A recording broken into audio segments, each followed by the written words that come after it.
Praise the Lord. ഈ വീഡിയോയിൽ vision prophecy ceiling എന്നുള്ളൊരു കാര്യത്തെക്കുറിച്ചാണ് ഡിസ്കസ് ചെയ്യാൻ പോകുന്നത്. അതിനെടുക്കുന്ന വചനം എന്ന് പറയുന്നത് ദാനിയേലിൻ്റെ പുസ്തകത്തിൽ 9-ാം അധ്യായത്തിൽ 24-ാമത്തെ വാക്യം ആണ്. ഈ വിഷൻ ആൻഡ് പ്രോഫസി സീലിംഗ് എന്ന് പറയുന്ന വിഷയം ബ്രദറൻകാരുടെ ഒരു വിശ്വാസത്തെ കുറിച്ച് ആണ് നമ്മൾ ആലോചിക്കുന്നത്. അവർ പറയുന്നത് വിഷനും പ്രോഫസിയും നിന്നുപോയി.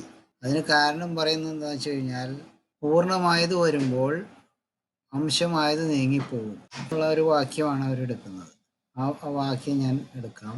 കൊറിന്തോസ്ക്ക് എഴുതിയ ലേഖനം 13-ാം അധ്യായം 8-ാം വാക്യം. Love never ends. As for prophecies they will pass away, as for tongues they will cease, as for knowledge it will pass away. പിന്നെ അടുത്തതിൽ പറയുന്നത് 10-ാം വാക്യം, but when the perfect comes, the partial passes away. ഇതാണ് അവർ പറയുന്ന വാക്യം. അപ്പം ഇതിൽ പെർഫെക്റ്റ് ആയിട്ടുള്ളത് വരുമ്പോൾ പാർഷ്യൽ ആയിട്ടുള്ളത്, അതായത് ഈ പറഞ്ഞ പ്രോഫസി അതുപോലെ തന്നെ ടങ്സ് എന്നൊക്കെ പറയുന്ന കാര്യങ്ങൾ നിന്ന് പോകുന്നത് പൂർണ്ണമായിട്ടുള്ളത് വരുമ്പോഴാണെന്നാണ് പറയുന്നത്. പക്ഷെ യഥാർത്ഥത്തിൽ പൂർണ്ണമായിട്ടുള്ളത് ബൈബിളാണോ? ഭൂമിയിലൊരു പുസ്തകവും പൂർണ്ണതയുള്ളതില്ല, ബൈബിൾ അടക്കം. ബൈബിളിൽ ഉള്ള കാര്യങ്ങൾ എന്ന് പറയുന്നത് ഒരു മനുഷ്യൻ്റെ ആത്മീയ രക്ഷയ്ക്കും അത്യാവശ്യമായിട്ടുള്ള ഭൗതിക രക്ഷയുടെ കാര്യങ്ങളാണ് അതിൽ പറഞ്ഞിരിക്കുന്നത്. ലോകത്തിലെ സർവ്വ കാര്യങ്ങളും അതിൽ എഴുതിയിട്ടില്ല. അതിൽ അങ്ങനെ ഉണ്ടാകാൻ പറ്റില്ല. അവർ പറയുന്ന ആ ഒരു ലോജിക്ക് യഥാർത്ഥത്തിൽ സത്യമായിട്ട് ബന്ധപ്പെട്ടതല്ല എന്ന് നമുക്ക് മനസ്സിലാക്കാം. പിന്നെ പൂർണ്ണത ഉള്ളതെന്ന് പറഞ്ഞാൽ ദൈവം മാത്രമേ പെർഫെക്റ്റ് ഉള്ളൂ. അതായത് ദൈവത്തിൻ്റെ 3 ഭാഗങ്ങളുണ്ടെന്ന് പറഞ്ഞല്ലോ. പിതാവായ ദൈവം, പുത്രനായ ദൈവം, പരിശുദ്ധാത്മാവുന്ന ദൈവം. ഈ 3 ഒരു ദൈവമാണ്. എത്ര അഭിഷേകങ്ങളുണ്ട്? ഒന്ന് പുരോഹിതൻ്റെ അഭിഷേകം, അതുപോലെ തന്നെ പ്രവാചകൻ്റെ അഭിഷേകം, അത് കഴിഞ്ഞാൽ രാജാവിൻ്റെ അഭിഷേകം. അങ്ങനെ 3 തരത്തിലുള്ള അഭിഷേകമാണ് ഉള്ളത്. അപ്പോൾ അതിൽ യേശുക്രിസ്തു വന്ന സമയത്ത് യേശുക്രിസ്തുവിന് അവിടെ യോർദാൻ നദിയിൽ സ്നാനം കഴിഞ്ഞ സമയത്ത് പരിശുദ്ധാത്മാവ് ഇറങ്ങി വന്നു എന്ന് പറയുന്നുണ്ട്. അപ്പോൾ ആ സമയത്ത് യേശുക്രിസ്തു പ്രവാചകനായിട്ട് വന്നു, അനവധി അത്ഭുതങ്ങളൊക്കെ ചെയ്തത്. അങ്ങനെ ആ അഭിഷേകത്തിലാണ് ചെയ്തിരിക്കുന്നത്. പെർഫെക്റ്റ് ആവുന്നത് എപ്പോഴാണ്? മരിച്ചതിന് ശേഷം ആണ്. അത് പറഞ്ഞേക്കാൻ എവിടെയാണെന്ന് വെച്ചിട്ടുണ്ടെങ്കിൽ ഞാൻ കാണിച്ചു തരാം. From Jesus Christ who is faithful witness and the first begotten of the dead and the prince of the kings of the earth, unto him that loved us and washed us from our sins in his own blood. അപ്പോൾ ഇതിൽ നിന്നും ഈ ഭൂലോകത്ത് സകല രാജാക്കന്മാരുടെയും രാജാവാണെന്ന് അതിൽ എഴുതിയിരിക്കുന്നത്. Saint പോളിന് പ്രത്യക്ഷനായപ്പോൾ അത് വലിയ ശക്തിയോടെ സൂര്യനെ വെല്ലുന്ന വെളിച്ചത്തിൽ വന്നു, പോൾ താഴ്ത്തു വീണു എന്നൊക്കെ പറയുന്നില്ലേ? ആ സമയത്ത് പൂർണ്ണ അഭിഷേകത്തോടു കൂടിയാണ് അവിടെ വന്നത്. അപ്പോൾ അതുകൊണ്ടാണ് മനുഷ്യന് കാണാത്ത ദൈവ തുല്യമായിട്ടാണ് വന്നിരിക്കുന്നത്.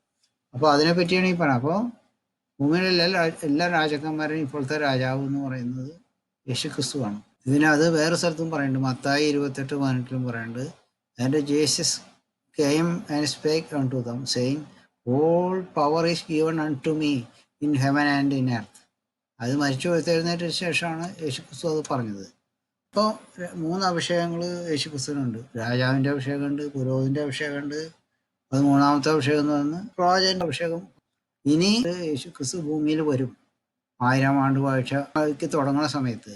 ആ സമയത്ത് പൂർണ്ണ അഭിഷേകത്തോടെ, അപ്പോഴാണ് ഈ പൂർണ്ണതയുള്ള ദൈവം വരുന്നത്. അല്ലാതെ ഇവര് ബൈബിള് പൂർണ്ണതയാണെന്ന് പറയുന്നതിൽ അതിലർത്ഥമില്ല. പിന്നെ ഇതിൽ വേറൊരു കാര്യം പറയണമെന്ന് വെച്ചിട്ടുണ്ടെങ്കിൽ, ദാനിയേൽ 9:24 പറയുന്നത്, 70 weeks are determined upon thy people and upon thy holy city to finish the transgression and to make an end of sins and to make reconciliation for iniquity and to bring everlasting righteousness. അത് കഴിഞ്ഞിട്ട് പിന്നെ പറയുന്നത് എന്താ? And to seal vision and prophecy, everlasting righteousness എന്ന് പറയുന്നത് വരെയുള്ളത് നമുക്ക് നോക്കാം. യേശുക്രിസ്തു മരിച്ചത് ആദ്യം പറഞ്ഞ കാര്യമുണ്ടല്ലോ, ഫിനിഷ് ട്രാൻസ്ഗ്രഷൻ, അതിക്രമങ്ങൾക്ക് നിർത്തൽ ചെയ്യുവാനും പാപത്തിന് മുദ്രയിടുവാനും അതുപോലെ തന്നെ ലാസ്റ്റ് റൈറ്റ്നെസ് ഉണ്ടാക്കാൻ വേണ്ടിയിട്ടാണ് യേശുക്രിസ്തു കുരിശിൽ മരിച്ചത്. അത് തീർന്നു. പിന്നെ എന്താ പറയുന്നത്? Seal vision and prophecy. Vision and prophecy seal ചെയ്യുന്ന എപ്പോഴാണ്? വിഷൻ ആൻഡ് പ്രോഫസി സീൽ എന്ന് പറയുന്നത് പരിശുദ്ധാത്മാവിനെ ഭൂമിയിൽ നിന്ന് എടുക്കുന്ന സമയത്തേ അത് സംഭവിക്കുള്ളൂ. പിന്നെ ഇപ്പൊ പ്രൊഫസി ഉണ്ട്, വിഷനൊക്കെ ഉണ്ട്. അതിവിടെ പറയുന്നുണ്ട്. Acts 19:5-6. When they heard this, they were baptized in the name of Lord Jesus. And when Paul had laid his hands upon them, the Holy Ghost came on them, and they spake with the tongues and prophesied. അതായത് പരിശുദ്ധാത്മാവ് വരെ വന്ന എപ്പോഴാണ്? Saint Paul ഒരു തലയിൽ കൈവച്ചപ്പോൾ പരിശുദ്ധാത്മാവ് Saint പോളിലും ഉണ്ടായിരുന്നുകൊണ്ടാണ് Saint Paul കൈവച്ച സമയത്ത് അന്യഭാഷയും prophecy അവർക്കും ഉണ്ടായതെന്നാണ് പറയുന്നത്. അപ്പോൾ ഈ ഹോളി ഗോസ്റ്റ് അവിടുന്ന് മാറിക്കഴിഞ്ഞാൽ ആ അന്യഭാഷയും പോവും, പ്രൊഫസിയും പോകുന്നതിൻ്റെ അർത്ഥം. അത് പോകുന്നത് എപ്പോഴാണെന്ന് വെച്ച് കഴിഞ്ഞാൽ ഉൽപ്രാവണവും നടക്കുന്ന സമയത്താണ്. ഉൽപ്രാവണം എന്ന് പറഞ്ഞിട്ടുണ്ടെങ്കിൽ റാപ്ചർ എന്ന് പറയുന്നില്ല, അതാണ്. റാപ്ചറിന് തൊട്ട് മുമ്പ് നടക്കുന്ന പുനരുദ്ധാനം. പുനരുദ്ധാനം നടക്കുന്നതിനെ പറ്റി പറയുന്നത് എവിടെയാന്ന് വെച്ചിട്ടുണ്ടെങ്കിൽ പല സ്ഥലത്തും പറയുന്നുണ്ട്. ഒരെണ്ണം പ്രധാനമായിട്ട് പറയുന്നത് 1 തെസ്സലോനിക്ക 4-ാം അധ്യായത്തിൽ 17-ാം വാക്യം പറയുന്നത്. അവിടെ പറയുന്നത് വെച്ചിട്ടുണ്ടെങ്കിൽ കർത്താവ് താൻ ഗംഭീരനാഥത്തോടും പ്രധാനതൂതിന്റെ ശബ്ദത്തോടും സ്വർഗ്ഗത്തിൽ നിന്ന് ഇറങ്ങിവരും, ക്രിസ്തുവിൽ മരിച്ചു ഉയർത്തെഴുന്നേൽക്കുകയും പിന്നെ ജീവനോടെ ഇരിക്കുന്ന നാം കർത്താവിനെ എതിരേൽക്കാൻ ആകാശത്തിലേക്ക് എടുക്കപ്പെടുമെന്ന് പറയുന്നുണ്ട്. ആ സമയത്താണ് ഹോളി സ്പിരിറ്റ് എടുക്കപ്പെടുന്നത്. ആ സമയം ആയിട്ടില്ല. ആ സമയത്ത് മാത്രമേ പ്രൊഫസിയും അന്യഭാഷയും നിൽക്കുള്ളൂ എന്നാണ് പറഞ്ഞതിൻ്റെ അർത്ഥം. അപ്പോൾ അതിൽ നിന്ന് ആദ്യത്തെ പാർട്ട് നമ്മൾ പഠിച്ചു. ഏതാ?